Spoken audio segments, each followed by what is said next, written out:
ఒక్క జగన్నాథుడి రథం మాత్రం వెళ్ళేటప్పుడు సాల్బేగ్ సమాధి దగ్గర ఆగుతుంది, వచ్చేటప్పుడు మౌసామి మందిరం దగ్గర ఆగుతుంది. ఎవరు ఆ సాల్బేగ్ అంటే? ఆయన మహమ్మదీయుడు.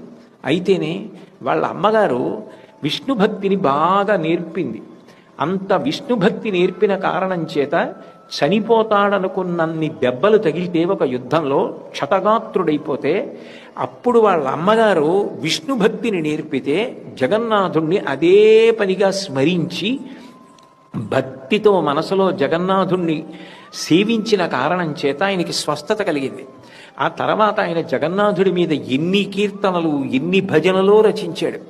ఎప్పుడూ జగన్నాథుడి యొక్క స్మరణ చేస్తూ ఉండేవాడు. పుట్టుక చేత మహమ్మదీయుడు. అయితేనే జగన్నాథుడంటే ప్రాణం. ఒకసారి ఆయన వేరొక ఊర్లో ఉన్నాడు. జగన్నాథ రథయాత్ర ప్రారంభం అవుతోంది.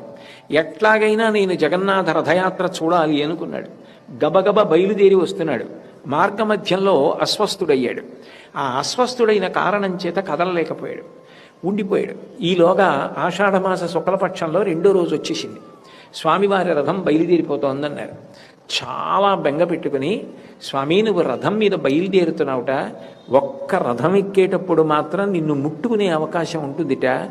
నేను నిన్ను ముట్టుకోవాలనుకున్నాను, నిన్ను దర్శించాలనుకున్నాను, సేవించాలనుకున్నాను, కానీ నాకు అస్వస్థత కలిగింది, శరీరం సహకరించట్లేదు, నేను నడవలేకపోతున్నాను. నాకు స్వస్థత కలిగి నేను వచ్చే వరకు రథం కదలకుండా అలా ఆపు, నేను వస్తానన్నాడు. విన్నాడు జగన్నాథుడు ఆయన మనసులో అనుకున్న మాట. విని నందిఘోష్ అన్న ఆయన రథం రథయాత్ర నాడు ఎంతమంది తోసినా, ఎంతమంది తాళ్లు పట్టుకు లాగినా, ఏం చేసినా అంగుళం కూడా కదల. ఆ సాల్బేగికి స్వస్థత కలిగి ఆయన మళ్ళీ పూరి వచ్చి రథం దగ్గరికి వచ్చి, స్వామి నన్ను కటాక్షించాడు, రథం కదలలేదు, నన్ను అనుగ్రహించాడు, స్వామి కారుణ్యానికి నేను ఏమని చెప్పగలనని అక్కడే ఉండి రథానికి ప్రదక్షిణం చేసి నమస్కరించిన తరువాత ఆయన తాడు పట్టుకు లాగితే అప్పుడు రథం కదిలింది.